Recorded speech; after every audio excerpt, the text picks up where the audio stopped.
There is a new trend with these sci-fi looking flashlights, but are quite intriguing. Also, it's nice to see when a company listens to the user's input, and no wonder they had such a successful Kickstarter campaign for this new model called the X4. Plus, kudos to Wuben for sending this unit out. At first glance, it looks like they took the design philosophy from the G5 and fed it steroids, but in a good way. So we have plenty of tactile buttons and in return quite an easy user interface. What I like the most so far is the build quality. There are no sharp edges anywhere, everything is machined to perfection. Even the unboxing experience is fun.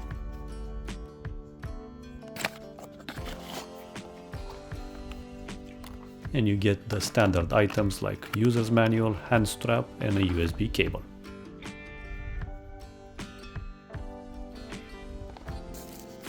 Okay, let's go one side at a time. It has a one-way belt clip which is almost deep carry, but it does a good job in retention.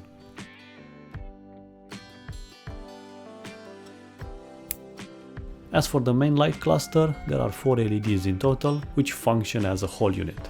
So there is no individual control for the beam or floodlights, just everything lights up in one go. At the opposite end we have a magnetic cap and a highly satisfying tactile tail switch. I think it's the best I've ever interacted with so far in a torch. Then on this side we have the battery release latch with a manual lock, which is overkill but very nice to see. This releases the contact pins for the tail switch as well and access to the standard replaceable 18650 cell rated for 3400 mA. As you know, I'm a big fan of a standard non-custom replaceable cell, so the X4 so far stays out of my cardinal sin list. Now for the most important side, where you control everything for the torch. So this is the selector slide, which on the first position locks out the flashlight. The second position is for the side light, third for the main light cluster, and the last one is for the moon survival mode. This last section also reveals the charging USB Type-C port, again a clever and functional design cue. So for the side light, it has 6 white LEDs with a warmer 4000 Kelvin color temperature and is rated from 1 lumen up to 100 in output. This light will give you the best endurance ratings for the torch, up to 720 hours for 1 lumen, as in a whole month of non-stop use. Quite impressive. Every brightness level on the X4 is controlled via this rotating dial under the main button. While here, if you do a long press, you'll access the separate RGB LED with 7 colors to choose from via the brightness wheel again to cycle through. These are fixed at 10 lumens in either static or beacon mode. Then the main light cluster is next, which remembers its last used brightness level.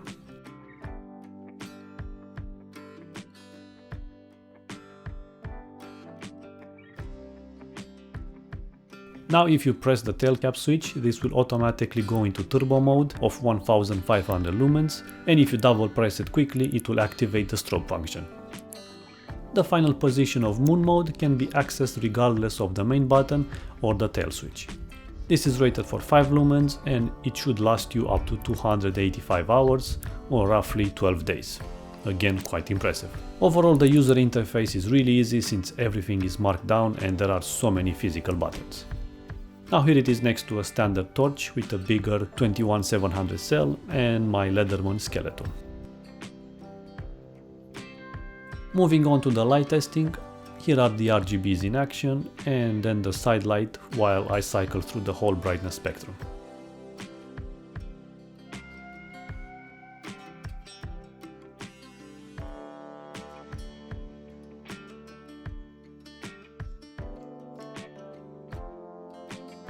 Now the main cluster, I wanted here to show you that it has a bluish tint, that beam on the right, when compared to the Wurkos torch on the left.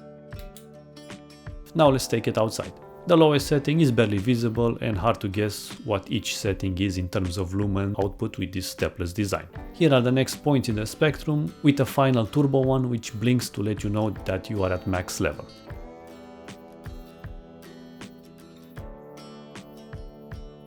Switching to my wide lens, you can clearly see the flood pattern and the beam concentration in the middle.